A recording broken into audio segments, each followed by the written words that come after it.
Hola amigos, and welcome back to another episode of La Vida Verde podcast. I'm your host, Matthew Human, here at Ecovilla Verde on a beautiful sunny day. It's the dry season. The chicharras are chirping away. And my guest this week is Andrés Cañas.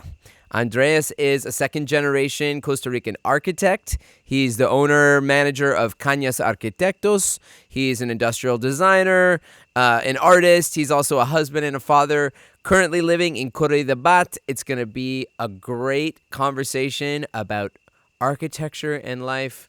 We hope you enjoy.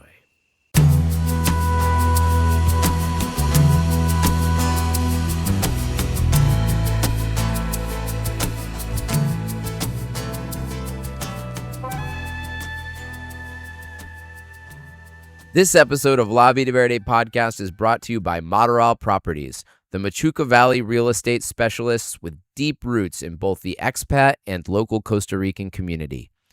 On machuca-properties.com, you'll find a curated selection of hand-picked properties, from family lots to stunning ocean view villas and even entire farms. With Machuca Properties' deep connections and local network, they can also go out and scout the perfect property tailored to your specific wishes. Machuca Properties, more than real estate. Let's find your home. Andrés Cañas, Hiya. Welcome to La Vida Verde podcast. Thank you for having me. Great to have you. And so I'm thinking back, I think we've crossed paths at some point in our life back in the day. San Jose. Yeah, you're one of these, you're a San Jose character. I've been here a minute, so we'll get into that later maybe. But I just pretty much reconnected with you through Florian, Right. who is one of the sponsors of this podcast. Thank you to Machuca Properties, by the way.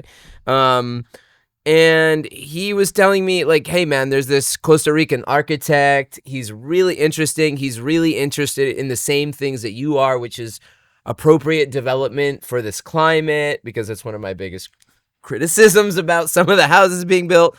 And so he put us together and he's like, you should. And I was like, yes, that sounds like a really interesting episode, especially for those of you who are just starting to get into the build process. I know a lot of our watchers are in this area or interested in building in this area. You should pay attention to this because this man knows what he's talking about. Second generation Costa Rican architect, right? Yes, exactly. Yes, second generation. I have, we've been in the business for 50 years, really. My dad founded the office in 1974. 1974? Yeah, along with my uncle. Your dad and uncle are both architects. They're both architects, and they both won the national award for architecture. Oh, all right, big shoes. Yeah, big shoes. No pressure, by the way. No pressure. Zero. How many awards have you won? I bet you. I'll give you an award. Oh, right. Thank you. Mate award. Mate award. There you go. Oh, there you go. So Tasty.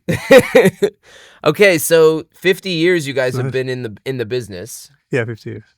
And what would you say is like the hallmark of Kanyas architects? Like what makes you guys different from the other architects? Well, apart from our experience. Yeah. Experience is valuable. Yeah. We focus on living outdoors. That's kind of in a kind of shuffle. I mean, we in a little capsule. We love doing that. We're doing that since day one. We feel that the space and the sense of space that the architecture gives the site is very important. Mm-hmm. And that, if used wisely, can result in a design that transforms the person inside. I mean, as we kind of tune the house with the energy of the client and the energy of the site, in a very broad sense. And which here is like surrounded by mostly a lot of nature. Yeah, I mean, definitely. I mean, that's one of the great luxuries we have in Costa Rica, which is living outdoors. Mm-hmm. It's something that you can't get everywhere in the world. Well, and that is actually, I think, probably of all my criticisms, of which I have a few, is that that's my biggest criticism, is that people aren't utilizing the fact that they live on this beautiful piece of land, and it's like they're building these boxes as if it's like New York and you need a heater and air conditioning in winter and summer. It's like we don't have that here. We have this very mild, consistent climate. I mean, you might want an AC every once in a while for some places in the valley. Don't get me wrong. Yeah, don't get me wrong. We don't need it here. We have a beautiful breeze. A fan works fine. But, and then we get some rain, a few hours a day in the rainy season. But you have umbrellas for that. So for me, I love the fact that I have separate units with a common space. And in order to get from my house to my kitchen, I have to walk through my garden. Your house is really reminded me of a dinner I had once in San Jose with an artist at night, and went to his house and expected to have a normal house, but you went into the lot, and it was behind his studio. We went to his studio first, saw his art, beautiful. Then went back. He died a couple of years, about 10 years back, and then we just went through the studio, and there was a big lot. There's no house. And in some way down the lot, there was a table with lights, and that's the dining room. I mean, that is the dining room. There's another one in a volume. With a roof, I imagine. It had no roof. It's exterior dining room, right? And then there's another. Then I got up halfway through the dinner and actually go to the bathroom, and that way. And I walked along, and there was this little building with a bathroom inside, and then there was a bedroom there, and then a few ways to the left is another little building with a kitchen and living room. Exactly. And then that's a house. Yeah, it's beautiful. Yeah, that's what I mean. For me, my living room.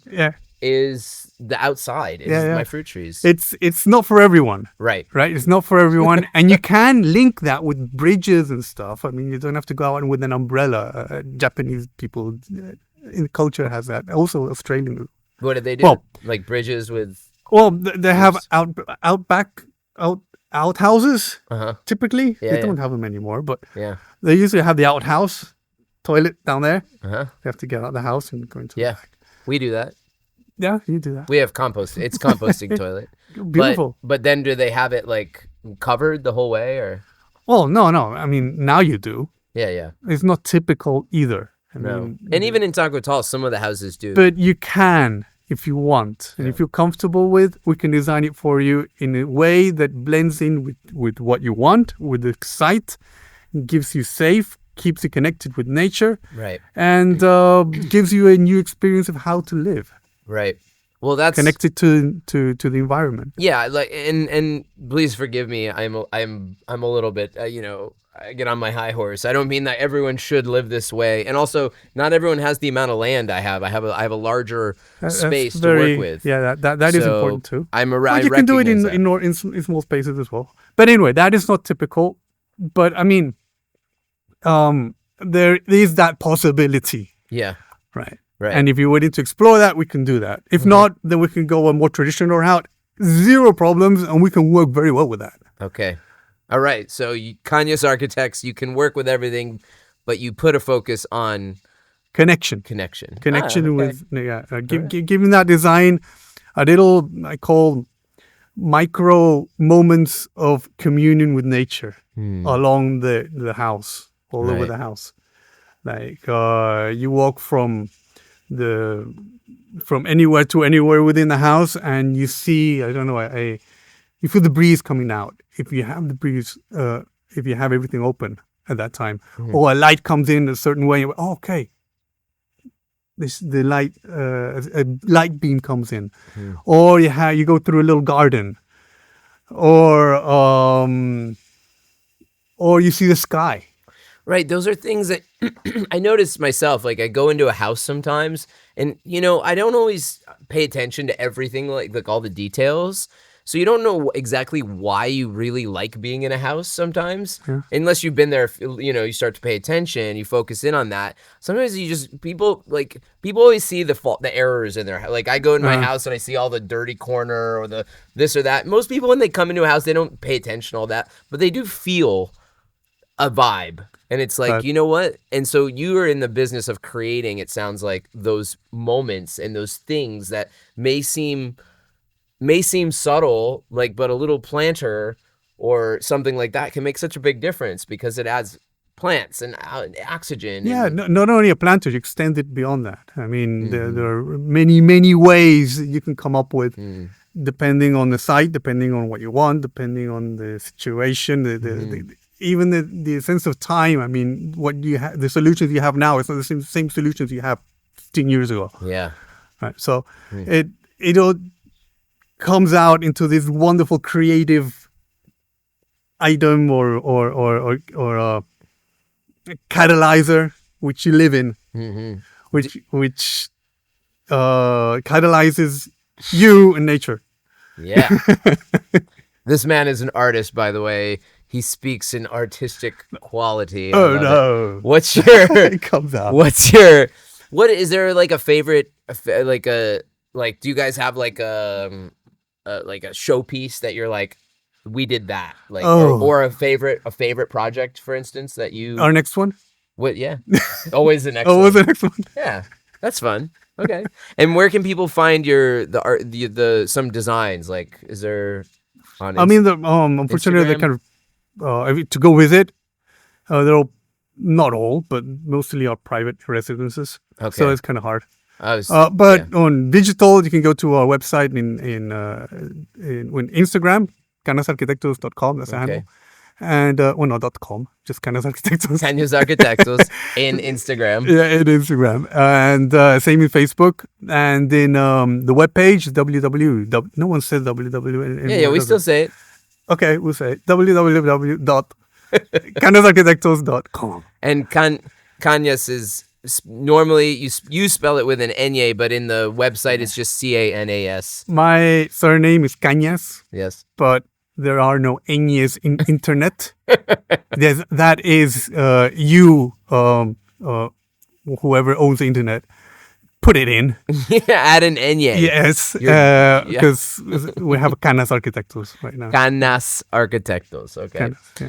And okay, so you wrote an article for the Machuca Elements. Yeah. What was the focus of that article? Machuca Elements, by the way, for those of you who aren't in this valley, is like our local, like, I don't know how often, once a month magazine, kind of like, it's a newsletter sort of thing, and it's got really interesting things. It's curated by our friend Anton Gorshkov with guest writers. You are a guest writer. Yes. And what was that article about?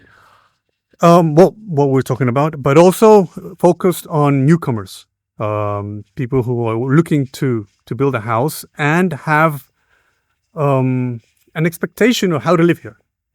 And it's talking about that. It's kind of subtle.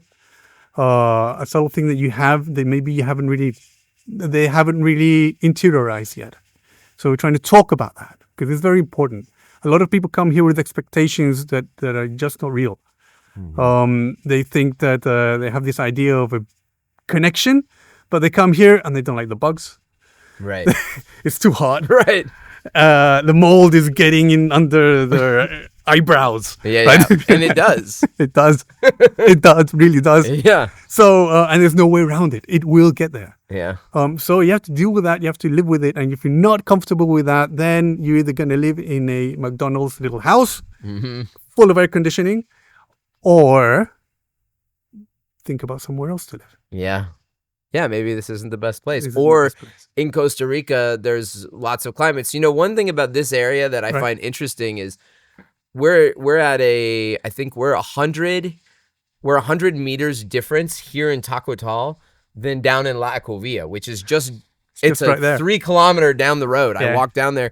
100 meters. 100 meters, but that 100 a lot. meters makes a big difference. Like right now, it's the middle of the day. It's this beautiful breeze. We constantly have this breeze. That 100 meters makes a big difference with temperature. So even if you maybe keep that in mind, like the site is very, very, very important. I mean, the higher up you go, if you go on a hillside, and if you have a view, you definitely got to get a breeze. Yeah. And that helps wonders. If not, if you're in the valley, there are ways around it because you're not going to have so much of a breeze. Right. but you can work with that because you have a lot of shadow. Right? You Shade. can work with shade, yeah. Yeah. And so you can work with that.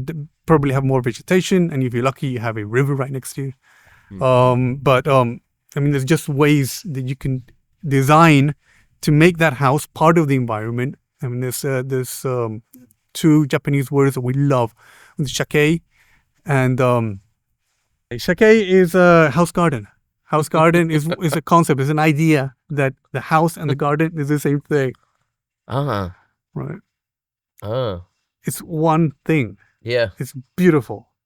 Okay, you live in the garden, and the house is in the garden, but the house is the garden. So when you say garden, do you mean like the place where you grow food, or do you mean like the British version of garden, which is like everything outside? Well, if we go back to the Japanese, it's Japanese garden. Right. It's like stone garden or very well manicured stuff. Uh-huh. But the idea is expanded to what we're living now. I mean, this is a garden. The garden is a plentiful thing you have around you, right? All that abundance of greenery, or the abundance of nature and diversity. So that is your house, and you live in it, and you have to make the house there and give it a sense of place. That sense of place translates into you. You are grounded by the house. Helps you ground, and it just makes that place a home. So the more you relate to the garden, to your place, the more you are grounded, the more you feel at home. Okay. That is kind of where it goes. That is shake. Take is borrow scenery. So like what we're doing right now with that. Okay, we're bringing that right here. Okay. Yeah, we have a pretty beautiful vista right here. Exactly. Yeah, that is kind of the simplest way, but it doesn't have to be that far away. You could borrow the treetops from the neighboring lot, or from the neighboring mountain. You can borrow that and have that as part of your house.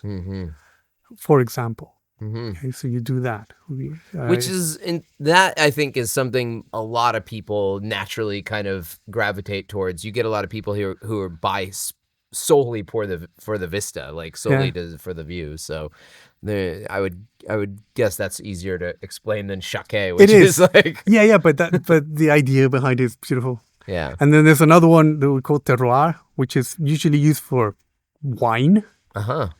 Right, you know the terroir. So what is it? Terroir, which is the characteristics of the place that gives the special taste of the wine. I mean, it's not the same Burgundy. I have no idea. I don't drink that much wine. I don't know. That's another episode. Yeah. No idea what. No. But the idea of this, I mean, we have that in Champagne. I mean, the Champagne region has that special wine. Tequila has that.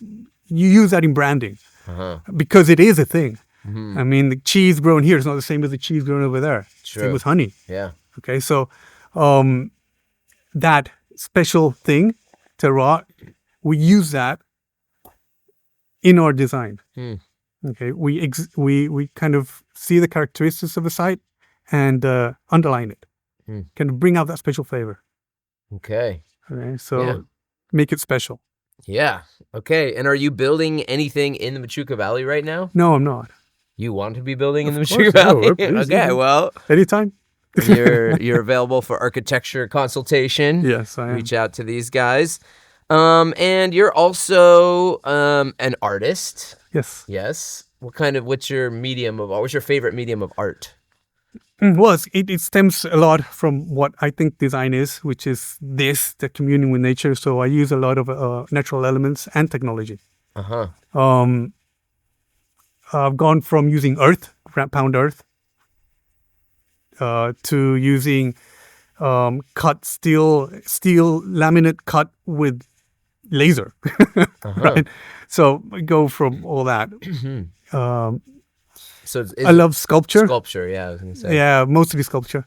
I do a lot of some painting, but basically sculpture.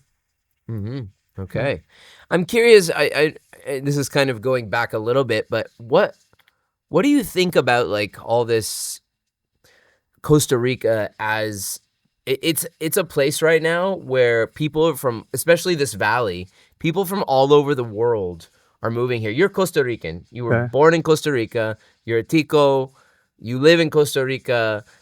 I know that everyone's got their feelings about like the extranjeros that are flooding in here. Nice. I mean, in some ways, the Costa Rican government has absolutely encouraged immigration from other countries. And I also understand the problems and the challenges that can bring. I'm curious, like, do you have any feelings or thoughts on it? Feelings and thoughts. Well, yes. Of course. I mean, the basic one is that anyone that wants to work with us, great. Anyone who doesn't, stay out. That's number one. Right. Right. But So- migration is a big issue, Mhm. and we have no problem. I mean, we believe in migration. Mhm. We believe that it's a good thing, done right. Mhm. We welcome diversity in any form. Mhm. So we have no real problem with it. Mhm. There are always bad actors. Yeah. And unfortunately, if it's unregulated, it can turn into a mess, Right. which it has been doing. It's not been very well Not regulated. being very well regulated. Yeah. And unfortunately, with our regulation, it doesn't work. You depend on the willingness of the people. And fortunately, there are a lot of people with goodwill Mhm. to make these things work out, like what's happening here. And that's why You I feel am like the here, Machuca Valley is basically. a Yeah. good example. Yeah, Oh. I do. That's good. I do too. I generally do. Like, everyone I meet here, there's very few, if any, people here that I'm like, they're just here to take advantage of people. Most people are here absolutely for all the values that we hold in common. And Costa Rica has held these values of, without no military, take care of each other, the socialist kind of history of Costa Rica, like these kind of values are in nature, protection of nature. Yes, we're the standard for that. Absolutely. Internationally, we have our own national criticism of the thing. And if the world is as they post that we are the top, then I don't know what the state of the world is. Right. Well, we're not perfect. We're always figuring it out, but I do love the concentration of people that are dedicated to working in harmony with nature and preserving. Yes, we have a lot of that. Preserving, preserving wildlife and nature here. Yeah, and people who come here, I mean, that's why I wrote the piece as well. There's a lot of people who want that, but aren't really sure what it means to their lifestyle. Right. Right. They might have to compromise a little bit. Have a compromise. Yeah. I mean, we will help you. That's the idea. We will help you acclimatize. We will help you see the bugs here, they're okay. They're ultimately okay. None of them are really out to get you. Right. But we understand. Well, there's a couple who... We understand that you have not been living as close to them all your life. I don't know, man. I think the kissing beetle's out to get you. The kissing beetle, como chinche. Oh, el chinche. Yeah. Mosquitoes, zancudos. Oh, mosquitoes. Yeah. Well, there are ways to... a couple that are out to get you. There are ways to deal with that. There's technology. There's biology that can help, and you can have dragonfly gardens for that. Oh, interesting. Dragonflies are like top apex predators, man. Yeah. They've been around since dawn of time. Yeah. No, in the rainy season particularly is when the mosquitoes become the worst here, and I'll be doing yoga out on my porch, and I mean sometimes it's like half of my practice is like I've gotten really good at standing on one leg and swatting mosquitoes. I mean, I'm an apex predator. Those dragonflies, but sometimes those dragonflies come in under because I have a clear plastic roof where I do yoga, which is challenging in its own right because it leaks a lot sometimes, but it does bring in sunshine, when I want there to be sunshine. That was an intentional design decision I made. I was like, I want in the rainy season, I know I want more light. Right. But then the dragonflies like the sunshine. They come in and eat all the mosquitoes. Well, they're wonderful, and you can have a dragonfly garden. Oh. right? What is a dragonfly garden? Well, we just Plant things that are plant like, things that attract dragonflies. The best thing is to have a little pond because they come from water. but so do mosquitoes. Yeah, but they eat the larvae. Okay. So you need the pond, but you also need the specific things that attracts the dragonflies. Yeah. Okay, got it. Yeah. Got it. And they're beautiful. I mean, if you ever seen a frenzy of dragonflies feeding time, it's a spectacle. It's like a big cloud of dragonflies just darting. Wow. And they're all eating, feeding. It's wonderful. Amazing. Yeah, well, it's just one thing. Yeah, for the mold and stuff like that, I mean, as we said, it's inevitable. You will get mold. Yeah. But there are ways around it. I mean, there are materials that you can use, alternate materials. Don't use leather to build your walls. That is very good. No meat for the walls either. Exactly. Our last episode was a regenerative farmer, so she would totally agree because it doesn't make sense. Leather is leather molds quickly here in the jungle. I mean, it's more than anything, I think. A lot of textiles, any Canadian textiles. Yeah, even bamboo. It's true. No, it's true. Can comes into mold very, very, very quickly. But alternative building materials. I mean, I think you have one which hempcrete, something like that. No, there's this one that I've been working with, AgroBlocks. We had Peter Whitney, the CEO, and it's hemp and sugarcane.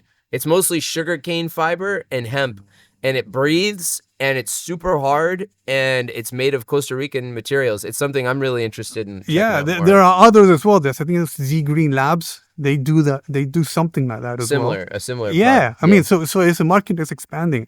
I think they're very good. Yeah. I mean, they breathe, so they don't get that much moisture. They're buildable. You build with it.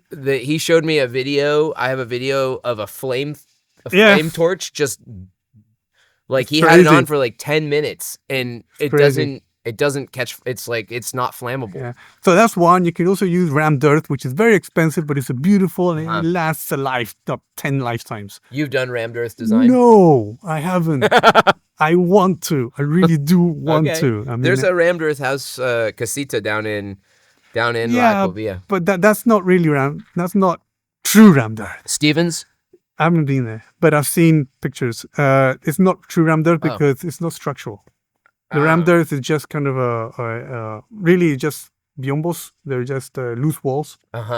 It's not what's keeping up the house, the roof. True rammed earth. True rammed earth does that. Okay. You can do that. You can do the whole house with that, with zero concrete pillars and stuff like that. Interesting. That is expensive, but it's beautiful. I mean, we have bajarreque, which is wattle and daub, basically. Yeah, that works, but that also keeps a lot of moisture. Huh. I haven't had it. Well, maybe I don't know. I've had not that much, but much less than rammed earth. That's another thing. Because it's thicker? No, because rammed earth is just piled, is compressed, and it's actually antimicrobial. Does rammed earth breathe too? No. It doesn't? Well, yes and no. Because it's so compressed. It's hard for air to move through. Yeah, it doesn't move through, but it does breathe like wood breathes. It's a natural material, so it adapts to the temperature and the climate and the humidity. So breathing means like air being able to pass through the material, which not necessarily. No. What do you mean by it? That's what I mean by it. Well, I just terminology, I guess. You could do that. Yeah. Air to go through it. Yeah. Completely from one side to another. That's one term, I guess. Okay.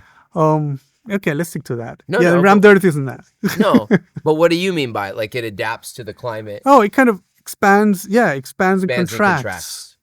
Okay. It moves. It's organic. Whereas cement doesn't do that. It's not very rigid. Yeah. Yeah. You may expand a bit, contract a bit, but it's pretty much the same. It does flow through time. I mean, if you have a concrete, they will tend to bend after 30, 40 years. Yeah, you could bend a bit. And in a country... It's structurally sound, but it's still bending. Yeah, because we have earthquakes here, so that's... Yeah, but that's not because of the earthquake. That's gravity. It flows. I mean, glass flows. if you see glass from really old cathedrals, it's thicker at the bottom than it is at the top because it's flowing through all these centuries. Oh, interesting. Yeah. Oh, wow. I hadn't thought about that. Well, okay. There's a lot more we could talk about here, Andres.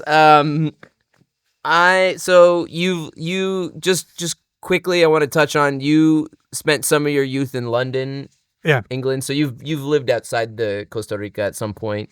At some point, yeah. When I was a kid, we went to London for 5 years and got involved in. Well, not involved in. Really, I was too much of a kid to get involved in anything apart from school and scouts.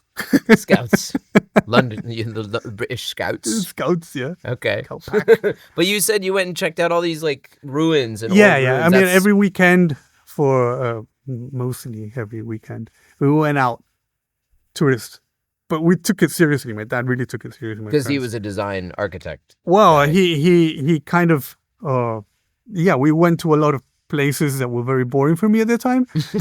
Right. The buildings and things. What are we doing here? But now I recognize and see the photos and say, okay, I've been there now. So it's because iconic, right? You know, and I do remember details and he pointing out stuff and talking about it. But we also went to art galleries, which I loved. Design events. The Designer Week in London, which is just, I really remember that. There were lots of cool stuff. Right. That place. Design Week. Yeah, Design Week. There were just cool lamps, cool little things, cool chairs, and just really great. And yeah, he was kind of my mentor then. I really appreciate that. That's cool. You had that experience. Yeah, and that yeah, And that was what you were there for, like, what, 3-4 years? 5 years, 5 5 and a years. half years. Yeah. And then back to Costa Rica. Yeah, I mean every weekend also we went to like really old ruins. I think that's what we were saying. Yeah, we went to old ruins like castles and palaces and stuff like that. We went through all the. I think we traveled through 7 countries in one day in a car. Fun. Because you can do that in Europe. That's so cool. Yeah. You know, I appreciate Costa Ricans in general are so partly because it's such a small country, I think, but I find like you guys really travel a lot, get out and like, get out into the world. Growing up in the US, I didn't get out as much. I traveled the US a lot, but we didn't go travel internationally a lot or go check out a lot of other countries. Also part of the US being so insular and it's part of the problem probably with the US not having as much international influence. But anyway. Well, you're also at the top of the cultural chain, I guess, in a sense. I don't know. That's another episode, bro.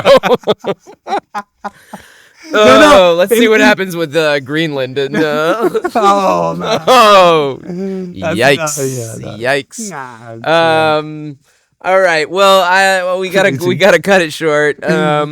I do want to say just thank you, Andrés, for coming and for coming all the way from Curitiba, which is up in outside San Jose. It's a long drive. I know. No, it's my pleasure. Thank you, human.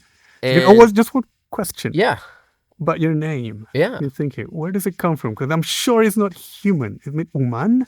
human. Human? It's human, really? Yeah, my name is Human. It's a lot. There's a beautiful. long story there, but I'll give you the short version because we're short on time. But Yeah. when I was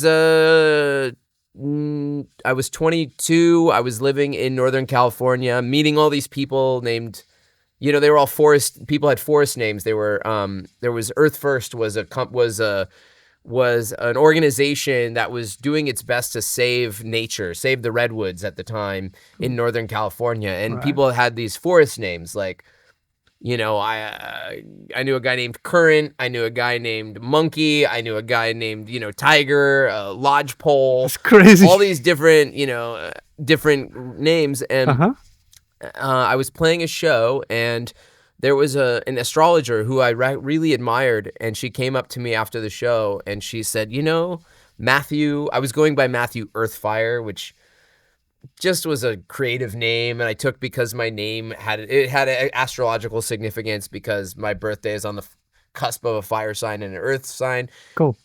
And she was like, your music has this universal quality that I really feel has the ability to reach a wide audience and is something that people need to hear, but I think that your name is going to stop you from reaching your full potential. And so I meditated on it and I was like, interesting. Like, first of all, an astrologer's telling me this, that my dumb astrology name was bad. So I'm like, okay, so what am I going to do? And I thought about it like, well, who do I want to reach with my music? And what is my intention? And so I put a lot of thought into it, and I realized that the least common denominator, the thing I wanted to reach the most, was the humans. And any other name I would choose would have some people could, judge it from some angle, but you really can't judge. You really can't judge what humanity, like human. It is the one thing we all have in common. So, I mean, people judge me anyways, whatever. But the name human, I feel like, is the common thing that we all have. And so I started going by human at that time. And then eventually I moved to Nashville at 2014, and I was trying to work on I was working on a country album, and they were like, people were like, dude, you can't, human isn't going to fly in country music. So I was like, yeah, well, so I went back to Matthew Human, which was my birth name, Matthew, Right. and Human. And so now it's just, but now my friends call me Human, Yeah. Humano. Humano is what most people That's call how me. I know you. Thank you for that. You flipped the script on us. Yeah, I did right? that. Didn't you? Yeah, I like it. I was really well, interested. I didn't know. am so grateful for you, Andres. Thank you so No. much for coming, brother. And thanks Thank you, for, man. yeah. Thank you. We'll Appreciate we'll put Kanyas Architects Arquitectos. on Instagram, Cañas Arquitectos. Kanyas Arquitectos on Instagram, and kanyasarquitectos.com. Yeah, without the N. No with the N river over because it. it doesn't exist.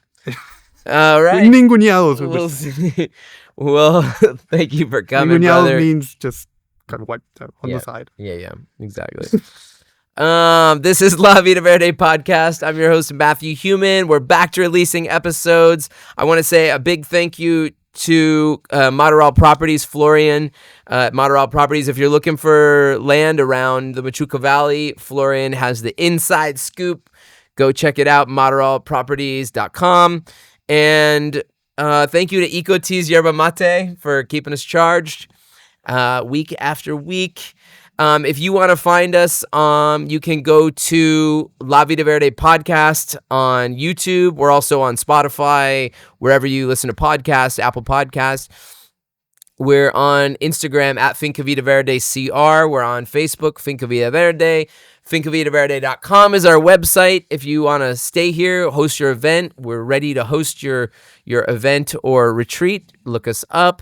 And if you love these episodes, please consider going to our Patreon, patreon.com/La Vida Verde podcast, where we release behind the scenes content every so often, and it really just helps us support this podcast. I want to say thank you also to our patrons. You guys are the best. We really, really, really appreciate it. It keeps us going when sponsorship is lost and hard to find. Thank you, everybody, so much. We'll see you next time. Pura vida. Pura vida. Thank Pura you. vida.